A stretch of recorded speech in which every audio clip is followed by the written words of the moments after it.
Olá, minha gente. Olá a todas, todes e todos.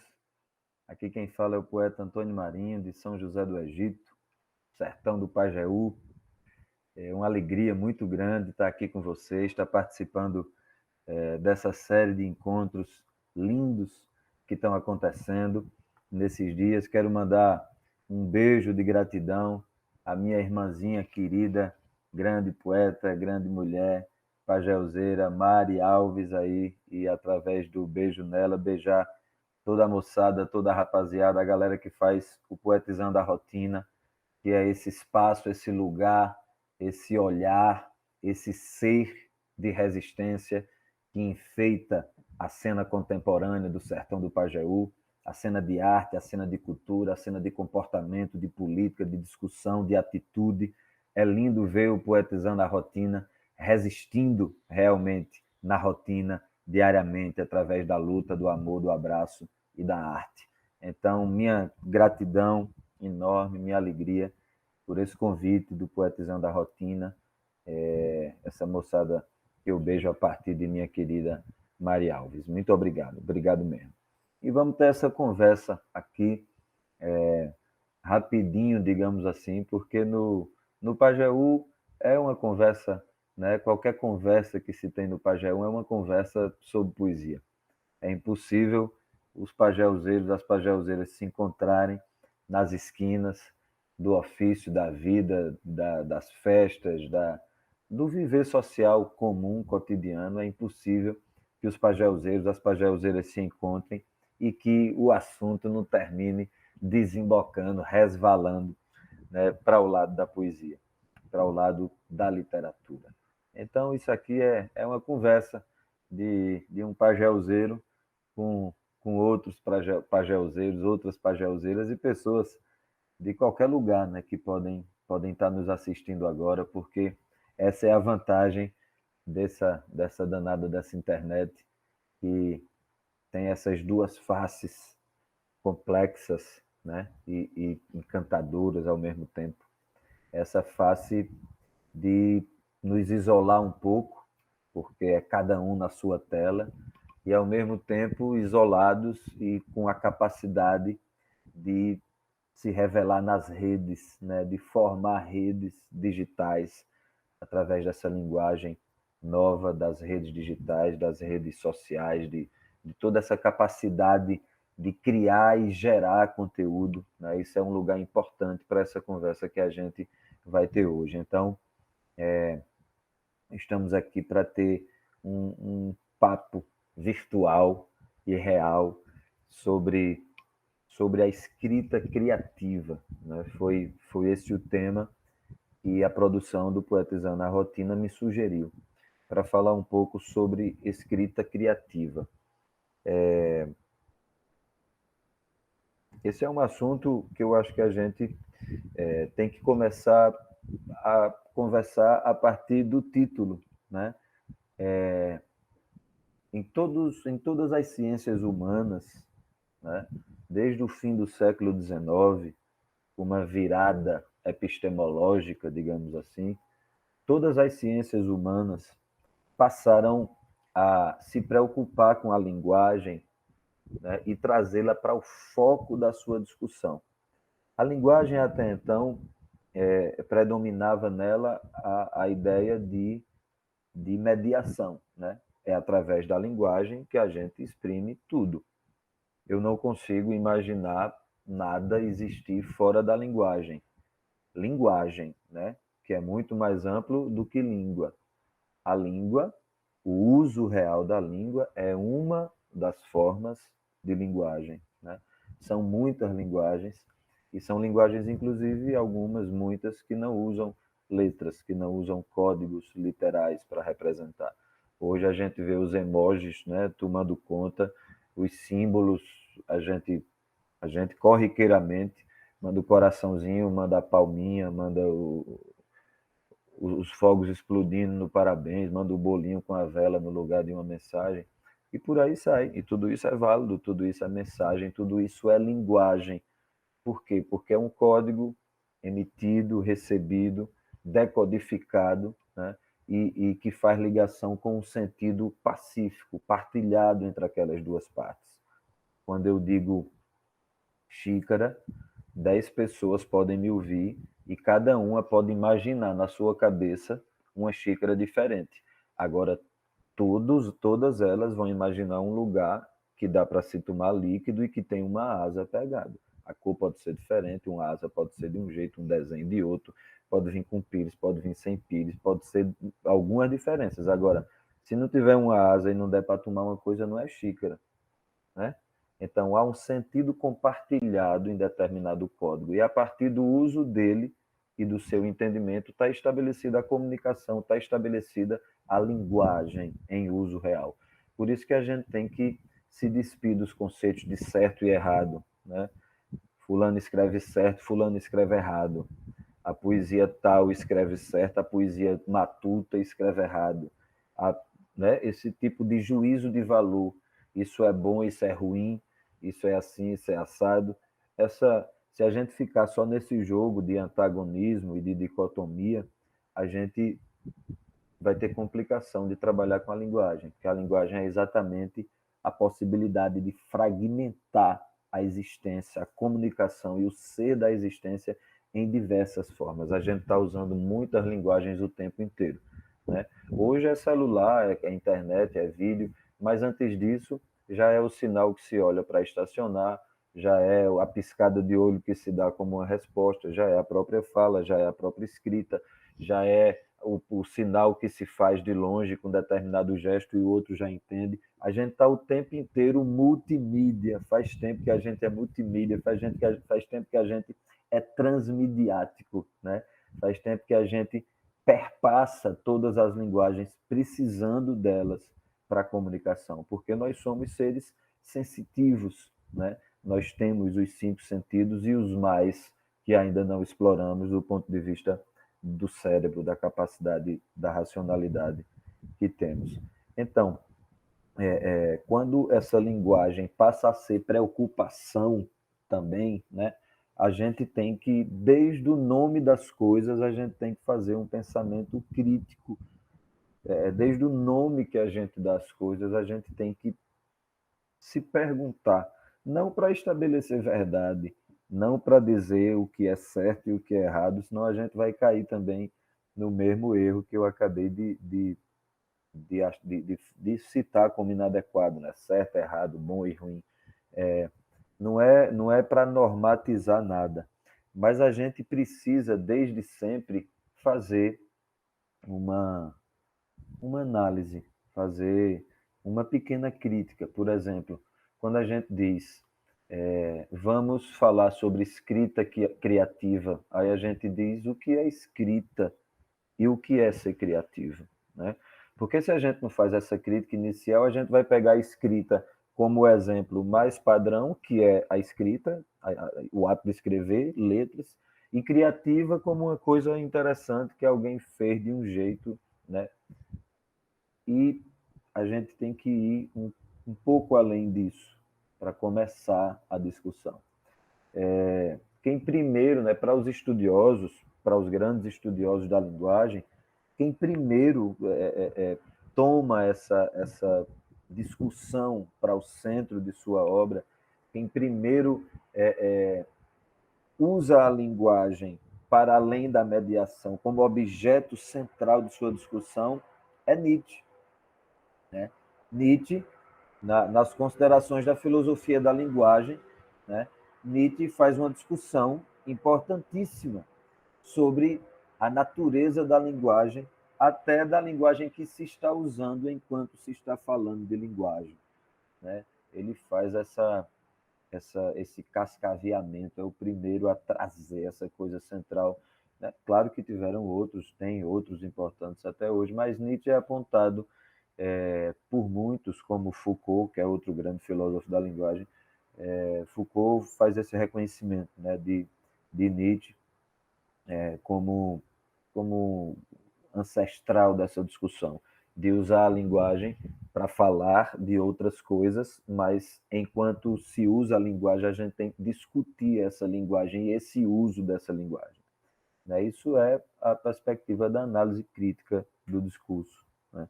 Então, quando a gente diz escrita criativa, primeiro, que escrita é essa? O que é escrever hoje, né? O que é escrever hoje?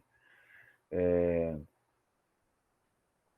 somente o código escrito, né? É somente a letra? Claro que não, né?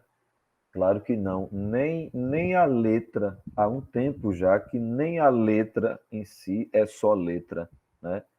Desde os, desde os concretistas, dos irmãos Campos, né? No concretismo da poesia de São Paulo, da poesia moderna, brasileira, mas muito fortemente presente em São Paulo e emanando de São Paulo para o Brasil, mas claro que tivemos modernistas no Nordeste, tivemos modernistas em Pernambuco, tivemos modernistas na Bahia, modernistas no Maranhão, tivemos sim modernistas no Brasil inteiro.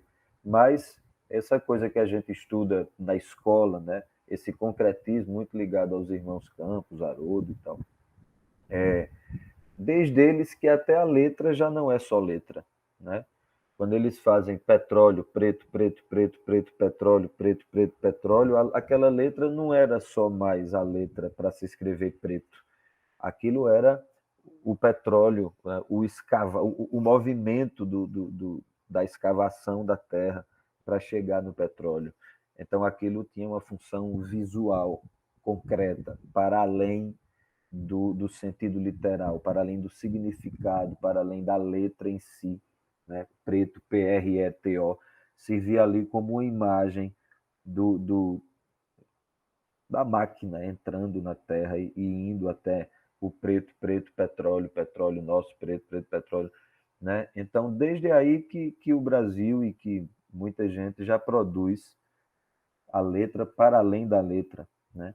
Mas hoje a gente tem que ir além da letra, além dessa letra, além da letra, temos que ir para o não letra também, para o que não é letra, né? Primeiro, a gente tem que pensar que a letra é só um desenho, que deram um nome a ele, né? O A, para ficar no mais clichê e comum, é um desenho, né? Ao qual foi atribuído um sentido e um som. Qual a letra que não é um desenho? Qualquer letra que a gente for fazer é a junção de alguns traços que inicialmente eram desenhos, né? Depois a gente separou texto e desenho, mas não há o que separar, porque o desenho é um texto e o texto usa um código que foi desenhado, né? E que quando a gente vai lendo, esses desenhos são os desenhos da organização da cabeça que vão formando o sentido. Então, o que é essa escrita hoje? O que é escrever? Escrever hoje é dominar o uso de alguma linguagem, né? que tem sentido, ou que faz sentido, ou que é capaz de gerar comunicação para alguma coletividade.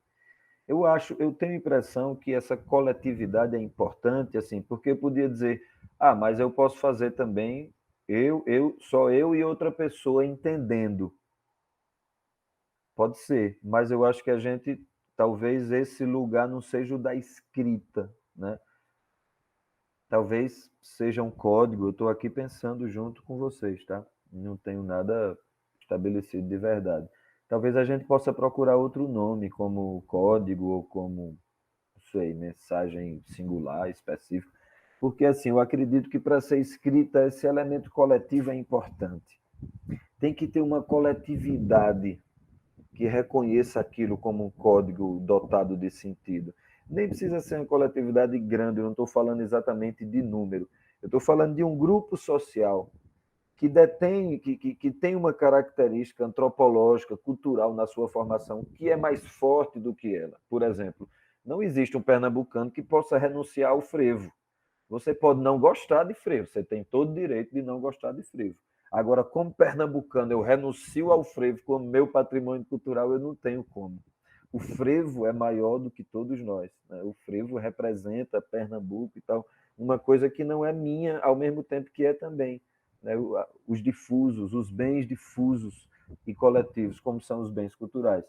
Então, eu não posso abdicar de certos sentidos, de certas coisas. Aí nós temos uma escrita. Quando nós temos um sentido partilhado entre determinada coletividade. Hoje é tão importante, são tão importantes, cada vez mais importantes as bandeiras das minorias, né? Que, que eu quero que cheguem a maiorias, não exatamente de prática, mas de política e aceitação. Todos os grupos do recorte social hoje, essas pessoas adquirem símbolos próprios, adquirem códigos próprios, escritas próprias, né? Existem determinados grupos que adotam certas linguagens que têm a ver com a sua militância social, né? Então, assim, a gente tem que cada vez mais ampliar o olhar para o que seria escrita, né? O que seria essa escrita? Porque eu posso perigosamente ter uma visão de que escrita é o que eu faço, né? É como eu escrevo. Só que aí nós temos muitos lugares de fala que não nos pertencem, né? Todo mundo tem sua formação, ninguém é de todos os lugares. A gente pode aceitar e querer estar junto das lutas e ter todo o respaldo para isso. Eu tento ser alguém que me aproximo de algumas ideias, de algumas causas e entendo e vou para junto e tal. Mas a gente tem que ter consciência que tem alguns lugares de fala onde a gente não, simplesmente não nos pertence, né? Todo mundo tem algum lugar de fala que não lhe pertence. E aí é onde a gente tem que respeitar a linguagem, porque talvez existam palavras naquela coletividade, existam expressões, existam formas de falar, de se colocar, que para mim não façam sentido ou signifiquem alguma coisa, e que para aquela coletividade tem uma importância fundamental, singular. Né? Eu não quero aqui fulanizar nenhuma. Eu estou falando, inclusive, de comunidades que não são minorias oprimidas, vamos dizer assim, que não são minorias do enfrentamento da militância social porque tem seus direitos negados em várias situações. Estou falando até de grupos que podem ser dominantes, outros grupos, mas esses grupos, né, eles adquirem, essas coletividades adquirem códigos próprios, formas próprias. Claro que os grupos dominantes vão se valer das ferramentas dominantes também. Então é muito fácil identificar o discurso da hegemonia, né? Pela linguagem, pelos os veículos que usa, pela forma que se propõe. É muito fácil observar o discurso da hegemonia e o discurso contra-hegemônico, o discurso da resistência. Mas é inegável que os dois se servem de símbolos, de forças, de códigos, de mensagens, de imagens, né, que fazem sentido para os seus iguais, que fazem sentido para aqueles que respondem aquilo, que usam a cognição e respondem aquilo de alguma forma. Então, essa escrita está ampliada, né, principalmente no meio digital. A poesia visual tá cada dia aparece mais alguém fazendo poesia visual usando desses recursos que a tecnologia tem, né? Eu agora estou aqui conversando sozinho, gravando esse negócio. Queria que tivesse gente aqui, eu olhando, nem que fosse virtual, para a gente sentir esse movimento. Mas eu estou aqui virtualmente, né, usando, e talvez alguma pessoa que vá ver não tivesse essa oportunidade se fosse presencial. Então, essas ferramentas são realidade e elas, inclusive, têm ajudado. Os memes hoje, né? Os memes, essa linguagem que veio para ficar com essa coisa virtual. Até que ponto o meme não é um poema sátiro, né? Satírico, não é uma sátira, um poema satírico, porque geralmente o meme tem alguma piada, né? Alguma coisa no meio para ser engraçado também, para tirar uma onda. Então, até que ponto aquilo não é poesia visual, né? E assim, é tão rápido, acontece a coisa aqui, o meme está com 2 minutos, até que ponto aquilo não é improviso também? Né? Porque as pessoas têm que dominar determinada linguagem para pegar aquela situação, transformar, botar a sua história, usar um recurso tecnológico e soltar de novo na rede, gerando um conteúdo em cima de conteúdo. É muito poderosa essa, essa nuvem toda, né? Claro que também gera segregação, gera exclusão, e a gente tem que estar atento para essas duas coisas, para esses dois lados. Mas se a gente souber e puder, né, usá-la da melhor forma, ela realmente amplia essas coisas, inclusive esse conceito de escrita. Então, o que é escrever hoje? Né? O que é fazer uma escrita nessa contemporaneidade? É dominar uma linguagem e ter quem dê eco a ela de forma coletiva, partilhada, né? De forma pacífica. Você ter uma linguagem que, quando você se expressa nela, existe, você não precisa explicar, digamos assim, a piada. Existe um sentido partilhado ali, existe um conhecimento partilhado. Muitos linguistas falam nisso, filósofos da linguagem, né? Essa capacidade que a linguagem tem de se fragmentar. A linguagem está fragmentada, os códigos hoje são incontáveis e são complementares, né? Todos nós vivemos atravessados por aplicativos. Agora nós estamos usando o Google Meet para fazer esse negócio aqui. Que bom que ele existe, mas o que significa, né? Tá todo mundo meio ciborgue, meio robô, a gente está sendo atravessado por isso, e isso cobra o seu preço, né? Isso cobra a sua presença, que é exatamente é, a capacidade, essa capacidade da gente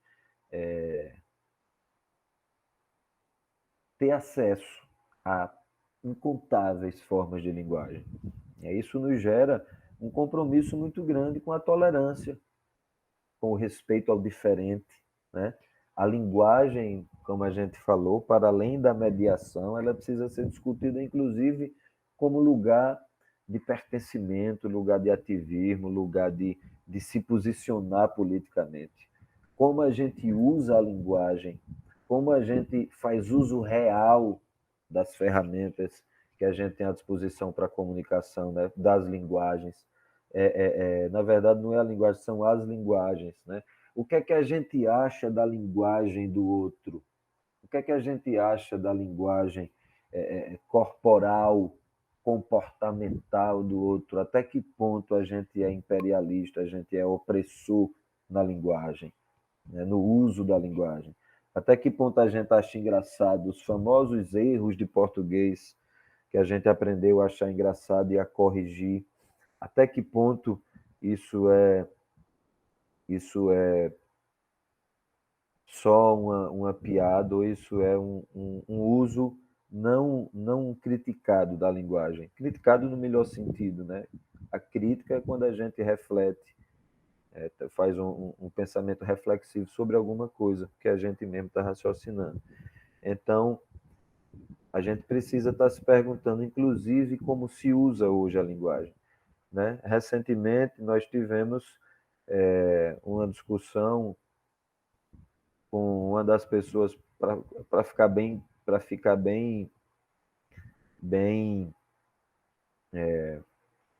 recente, assim, bem contemporâneo, o que eu vou dizer.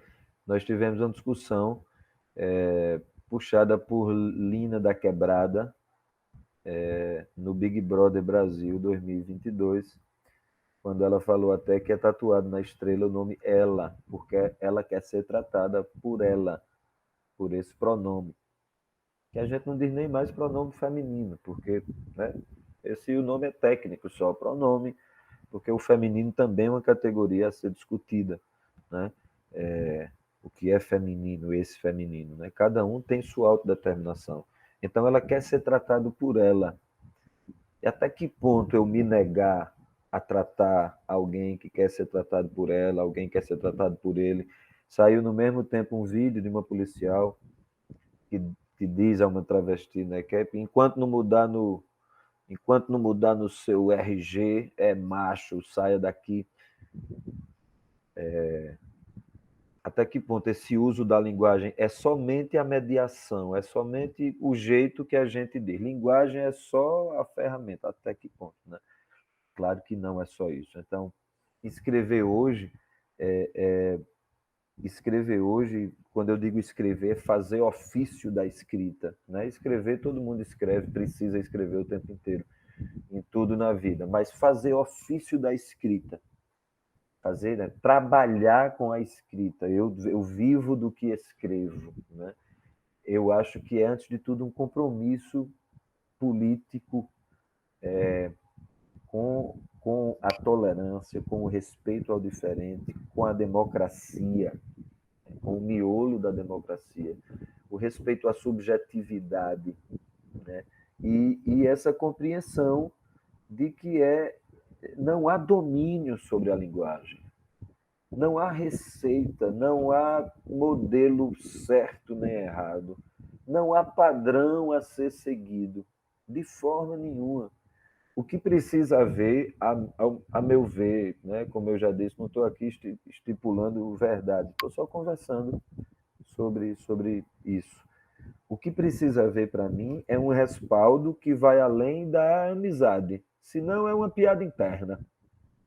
Se são dois ou três que compreendem aquilo, ali é uma piada interna. Também vale como linguagem. Mas eu acho que não dá para chamar de escrita. Né? Para ser escrita, nós temos que ter, como eu já disse, uma coletividade e algo maior que os indivíduos. E que não só maior, que haja elementos de união entre essa coletividade que fazem aquele código ter sentido para elas. Resumindo, por que é que a poesia oral do cantador de viola é o que é no sertão do Pajeú? É porque o código, né? É a forma de uso da linguagem que mais encontra eco na nossa formação antropológica cultural. Quando alguém do nosso Pajeú escuta uma cestilha, escuta um cantador, seja ele quem for, seja uma cantadora, quando se escuta a nova geração, quando se escuta Jéssica Caetano, por exemplo, de Triunfo, quando se escuta a mesa de glosa das mulheres do Pajeú e outras coisas mais, imediatamente e sem domínio nenhum, sem ter nenhum domínio sobre isso, a gente se liga a uma ancestralidade que é maior do que a gente, que é maior do que qualquer família, que é maior do que um recorte de uma cidade, que tem a ver com uma coletividade maior, o sertão do Pajeú, essa coletividade de 17 municípios que cresceram ao redor da arte, da poesia mais forte, mas nós temos música, nós temos o cinema, nós temos o cangaço, nós temos, enfim, nós temos muita coisa no Pajeú. E tendo essa comunicação é algo já para a gente respeitar. Então, essa escrita, o que é escrever hoje é ter esse compromisso com a sua linguagem. Você usa essas palavras que usa por quê? Você escreve assim por quê? E o outro que escreve assim? O que é que você acha disso? Aliás, você não tem nem o que achar. Mas como você se relaciona com isso? Né? Isso é um escrito, antes de tudo, a compreensão do quanto os códigos estão fragmentados e do quanto o nosso coração, o nosso ser, a nossa cognição também tem que se fragmentar. Porque se fragmentando, a gente abre espaços para que o outro entre e a gente olhe o outro como outro, né? Para tentar fazer o exercício da tolerância, que é o que a gente tem que perseguir com a arte, com a vida, com o amor, com tudo que a gente faz. E a outra parte, que é a criatividade, né? Escrita criativa. O que é ser criativo? Para começar, eu acho que pegando o gancho da outra conversa ainda, que a escrita é sobretudo um compromisso com o fazer diferente, né? Com essa democracia, com essa tolerância,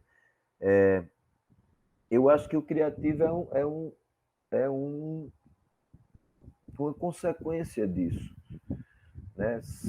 O criativo, ele não, a meu ver, né, mais uma vez lembrando que isso é só o que eu acho, ele não tem um compromisso com o ineditismo, né? Mas eu acho que ele tem que ter um compromisso minimamente com a originalidade. Ninguém precisa inventar a roda, mas se for para desenhar uma roda do jeito que já desenharam, não precisa. Você pode fazer uma roda. Agora faça uma roda, um pito que ninguém fez ainda, né? Já está inventada a ideia, o modelo, o desenho. Você só vai mudar o pito para você poder dizer que tenha uma coisa original. Eu acho que a criatividade tem uma relação íntima, eu diria até necessária, com a originalidade, não com o ineditismo. Como diz os Vades e Violas, Luiz e Miguel, os meninos de Zé de Cazuza, bonito de se ver, nem tudo que se lê está escrito. É fácil de fazer, difícil é dizer o que nunca foi dito. Né? Então, não é exatamente dizer o que ninguém disse ainda, mas pelo menos de um jeito que alguém não disse, de um jeito, um como que ninguém ainda não fez. E para isso a gente tem que se lambuzar, né, com as linguagens, a gente tem que mergulhar em todas elas, a gente tem que mastigar todas elas, a gente tem, e para isso a gente tem que se libertar do preconceito, né? Se a gente acha que uma coisa é boa ou ruim a priori, ou a gente vai inocente achando que é bom, e aí eu não vou ter um olhar crítico, ou a gente vai travado achando que é ruim e eu estou indo por ir, mas eu acho que é ruim, então eu não vou olhar generosamente para aprender aquilo ali.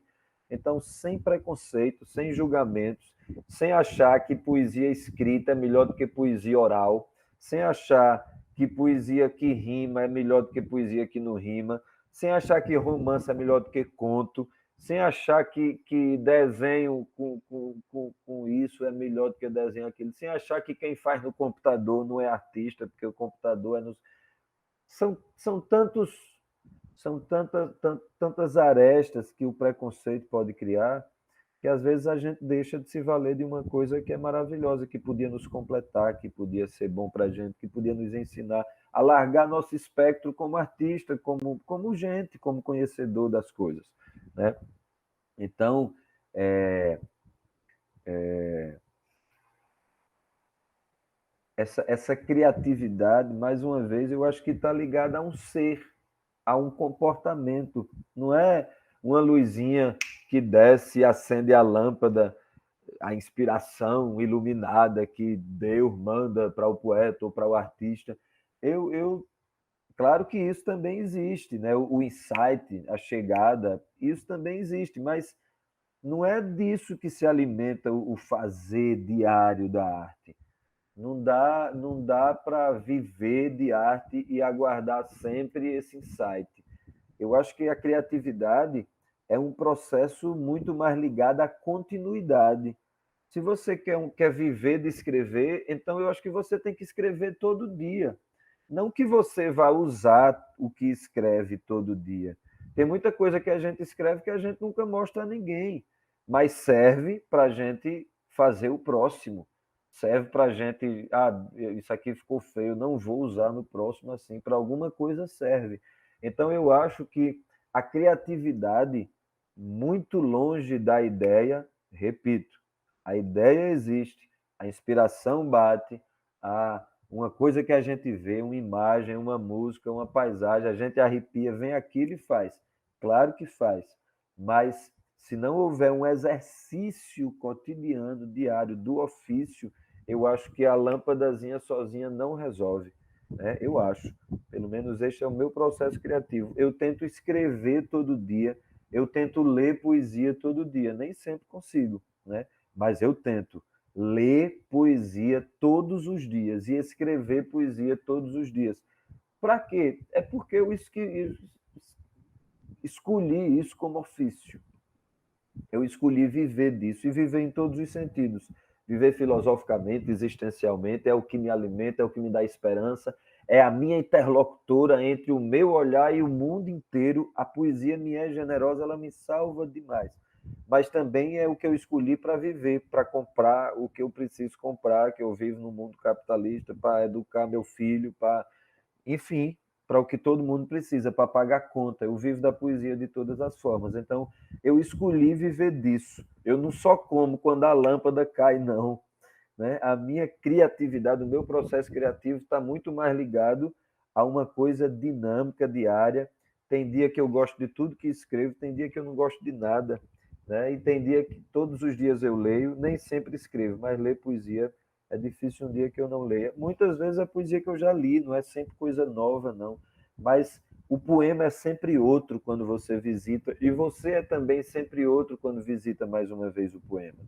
Então, é, a criatividade, eu acho que está ligado muito mais a uma forma de relação com a própria arte do que a uma unção de algum ser supremo, de alguém que vem e diz: faça esse belo poema, faça essa bela música, faça esse belo quadro, faça esse belo filme, faça essa bela escultura e joga uma inspiração nunca vinda. Eu acho que não é por aí não, assim, com todo respeito.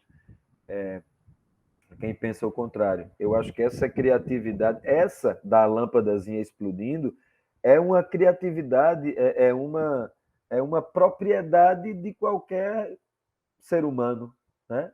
E até de algumas raças de animais que a gente chama irracionais, que eu acho também um termo a se discutir, né? Todos os animais têm linguagem, a gente é que não tem cognição para eles, mas isso é outra conversa. Mas assim, é, essa criatividade que vem, que bate, ela é uma propriedade do próprio sistema neurológico, sei lá, fisiológico da gente de né, processar coisas e de repente vem uma ideia para aquilo. Isso é um exercício, acho que pode misturar também com uma escolha aí divina e tal, mas é uma coisa que está muito mais ligada a uma capacidade geral. Todo mundo tem essa capacidade criativa, todo mundo tem a capacidade de uma boa ideia. Agora, fazer da criatividade um ofício, ou seja, você ter que ser criativo todos os dias para escrever seu poema, para escrever uma música, para escrever um romance, para seja o que for a linguagem de literatura ou de computação, ou de o fazer que for. Mas se é um fazer que envolve criatividade, você tem que ser criativo todos os dias. Eu estou falando aqui sempre da arte porque é a minha seara, mas a gente pode estar falando de um publicitário que tem que criar todos os dias, de um roteirista que tem que criar todos os dias, enfim, né? Assim, coisas ligadas a outros campos, outras linguagens, mas é preciso. A televisão, por exemplo, apesar de ser uma fórmula repetida, mas é uma criatividade ali diária. Então, esses processos, eu acho que tem a ver muito mais com uma manutenção cotidiana, uma diária do seu ofício. E daí as coisas vão decantando, porque Milor Fernandes dizia que escrever é cortar palavras, né? Você não escolhe a que vai botar, você tira as que não vai usar. Elas estão todas à sua disposição. Então você não pega essas e usa, você só afasta as que não vão ficar. E esse exercício de afastar e tal, eu acho que ele é diário, né? João Cabral também dizia, João Cabral do Melo Neto, é como pôr feijão no alguidar, né? Coloca a porção, bota água e vê o que vai boiar e tira o que boiar ou aproveita o que vai boiar, e depende do seu processo. Mas, resumindo essa nossa conversa, seria, seria para mim algo sempre ligado a um comportamento de quem faz, uma relação de quem faz com sua própria arte, com o seu próprio fazer. Fulano é criativo. Quando eu me refiro a alguém como criativo, eu conheço o dia a dia daquela pessoa e da relação dela com a verve que ela tem. Sabe? Ela não fica olhando para o céu esperando a estrela cadente cair e ela se inspirar. Ela fala da estrela cadente no papel, mesmo que não tenha visto ela na noite. E aí, né, usa uma imagem que não tinha usado, chega uma palavra que nunca tinha chegado, essas duas coisas se juntam e você, quando olha, está satisfeito com uma imagem nova que captou e tal. Mas já falaram de estrela, já falaram disso, mas não falaram assim. Como é que você sabe que não falaram assim? Fazendo, né? E lendo e fazendo e conhecendo e fazendo.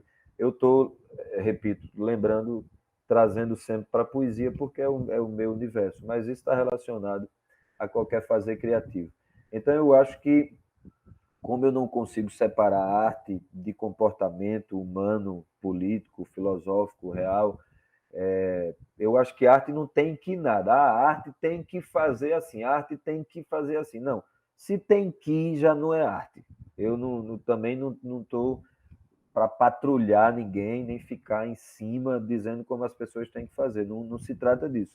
Mas a minha nunca conseguiu separar o fazer artístico do meu fazer político, das minhas escolhas, das minhas ideias. Nunca consegui separar as duas coisas. E para mim, essa escrita criativa está relacionada a um comportamento, a como se comportar diante da linguagem do outro, de como o outro usa essa linguagem, de como você se relaciona com o seu uso da linguagem. Né? Para começar, a escrita criativa eu acho que é um lugar para quem vai viver dela. Né? Porque, assim, criativo, uma hora todos somos no dia a dia, quando escreve alguma coisa, quando tem que. A própria conversa é improviso. Ninguém sai de casa sabendo o que vai dizer no banco, na farmácia, ninguém escreve o que vai dizer. Então a gente está sempre improvisando. Né? A gente está sempre improvisando. Mas o criar na escrita, ser criativo na escrita, para mim é sinônimo de quem trabalha com isso, né? De quem faz uma escrita criativa por ofício, porque é isso que ele faz. Então a gente já funila aí essa escrita criativa. E ter uma relação com a escrita. O que é essa escrita? Essa escrita é tudo que gera comunicação, que gera afirmação, que gera discussão política, inclusive coisas que eu não entendo. Eu não posso dizer que aquilo não é escrito ou não é linguagem. Eu acho que é mais justo a gente dizer que não tem a cognição para aquilo, que não tem um lugar de fala, que não tem o ouvido adequado. E o que é ser criativo? É se arriscar sem preconceito, é se jogar sem preconceito, é se lamber em todas as possibilidades que a linguagem tem e não achar que tem a boa e a ruim, a certa e a errada. Se jogar numa postura libertária de si próprio. Agora, se quer fazer música, vai, se mergulha na música. Se quer fazer poesia, mergulha na poesia e por aí sai. É mergulhar no ofício, né, já feito para encontrar o seu, num exercício diário de procura. Não para fazer uma poesia por dia, mas para todos os dias se encontrar com a poesia. E esse encontro vai apurando essa relação com a criatividade. Para terminar, eu queria só deixar umas dicas de leitura para vocês, para quem se interessar mais para isso, e estou à disposição também no meu e-mail, Marinho SJE, São José do Egito abreviado, marinhosje@gmail.com, esse é meu e-mail. Vocês fiquem à vontade para mandar uma pergunta, para fazer uma observação, para puxar uma conversa, e a gente pode continuar essa conversa depois. Mas eu queria sugerir, para quem quiser continuar, 3 leituras aqui, 2 de Michel Foucault e uma de Guimarães Rosa, nosso grande Guimarães. A de Michel Foucault, uma é Linguagem e Literatura, é um livro, eu acho que o livro chama-se As Palavras e as Coisas, é um livro que tem vários artigos, maravilhoso, As Palavras e as Coisas. E aí no meio tem um que é Linguagem e Literatura, de Michel Foucault. Encontra na internet. Se alguém tiver dificuldade, eu acho que eu consigo esses textos. Do próprio Foucault também, A Linguagem ao Infinito. São textos que falam da literatura, que eu acho que é o nome que se dá à escrita criativa, né? A escrita criativa é a literatura, em vários prismas, em várias faces, em várias possibilidades. Mas a escrita criativa é a literatura. O que não é criativo é representação, né? É a linguagem servindo para representar, para dar nome, para dar sentido, para dar relação. Mas o que vai além dessa representação, o que usa a palavra para além da própria palavra, isso é literatura, isso é a escrita criativa, que tem a ver com o que a gente vinha conversando. A linguagem ao infinito. E o outro é A Terceira Margem do Rio, de Guimarães Rosa. A Terceira Margem do Rio, de Guimarães Rosa. 2 textos de Foucault, um texto de Guimarães Rosa. Os 3 vão falar, de alguma forma, dessa literatura, de como nasce essa literatura. São textos lindos, não vou dar spoiler, vocês leiam e eu estou aqui aberto para a gente continuar essa conversa, tá? Foi uma conversa rápida, mas a gente terá com certeza outras oportunidades a partir aí do Poetizando a Rotina, a partir de muitas coisas que vão voltar a acontecer, se Deus quiser, no Pajeú, né, para a gente voltar à vida no Pajeú, no sertão, em Pernambuco, e no Brasil e no mundo. A gente tem que vencer essa pandemia, tem que vencer essa onda fascista. Aliás, para não perder o costume, fora Bolsonaro, fora fascismo, fora fascista, viva a democracia. Voltaremos a ser o Brasil e aí a gente vai ter mais oportunidade de se encontrar. Um beijo grande para todos, para todas, para todos. Beijo para o Poetizando a Rotina, Mari, minha querida, e toda a rapaziada, moçada linda dessa resistência, desse coletivo de triunfo do Pajeú. Beijo, minha gente. Muito obrigado, foi um prazer.